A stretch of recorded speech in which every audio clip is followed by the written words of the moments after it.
Guys, welcome back to my channel. ಇವತ್ತು 20th June 2026. ಇವತ್ತು ನಾನು ಬಿಟ್ಕಾಯ್ನಲ್ಲಿ ಸೆಲ್ ಟ್ರೇಡ್ ತೊಗೊಂಡಿದ್ದೀನಿ. ಸೊ ನಾನು ಯಾವ ಲೆವೆಲ್ಸಲ್ಲಿ ಸೆಲ್ ಮಾಡಿದ್ದೀನಪ್ಪ ಅಂದರೆ, ನಾನು ಸೆಲ್ ಮಾಡಿರೋದು 63,963 ಲೆವೆಲ್ಸ್ ಕೆಳಗಡೆ, ಅಂದರೆ ಆ ಲೆವೆಲ್ಸಲ್ಲಿ ಸೆಲ್ ಮಾಡಿದ್ದೀನಿ. ನಂದು ಸ್ಟಾಪ್ ಲಾಸ್ ಬಂದು 64,150. ಈ ಕ್ಯಾಂಡಲ್ದು ಈ ರೆಡ್ ಕ್ಯಾಂಡಲ್ ಕಾಣ್ತಿದೆಯಲ್ಲ, ಅದ್ರದ್ದು high, that is my stop loss. And ನಂದು ಟಾರ್ಗೆಟ್ ಬಂದು ಈ zone, that is 63,713 is my target. So currently ನಮ್ಮದು $20 ಲಾಸಲ್ಲಿ ತೋರಿಸ್ತಾ ಇದೆ. ಇವತ್ತು ಶನಿವಾರ, ಸ್ಯಾಟರ್ಡೆ, ಸೊ ಟ್ರೇಡ್ ತಗೊಳ್ಳೋ ನೆಸೆಸಿಟಿ ಇರಲಿಲ್ಲ.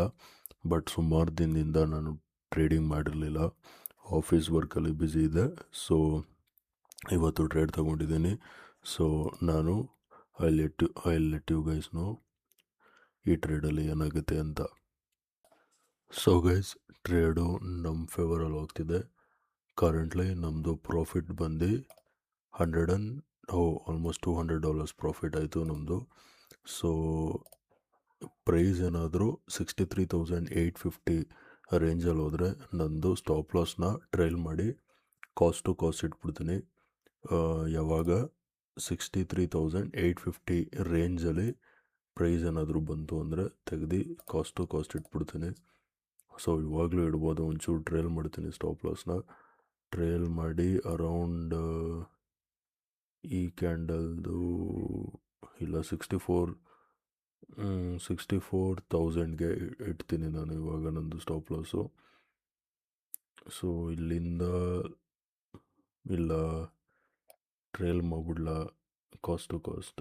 ಓಕೆ, 64,000ಗೆ ನಂದು ಸ್ಟಾಪ್ ಲಾಸ್ ಟ್ರೈಲ್ ಮಾಡಿದ್ದೀನಿ. ಏನಕ್ಕಂದರೆ ಅರೌಂಡ್ ನಂದು ಪ್ರಾಫಿಟ್ ಬಂದು ಅರೌಂಡ್ $200 ತೋರಿಸ್ತಾಯಿತ್ತು, ಇವಾಗ $130 ತೋರಿಸ್ತಾ ಇದೆ. ಸೊ ಕರೆಂಟ್ಲಿ ನಂದು ಸ್ಟಾಪ್ ಲಾಸ್ ಬಂದು 64,000, ಅಂದರೆ ರಿಸ್ಕ್ ಬಂದು ನಂದು $80 ರಿಸ್ಕ್. ಇವಾಗ ನಂದು $370 $80 ರಿಸ್ಕ್ ಬಂದಿದೆ ನಂದು.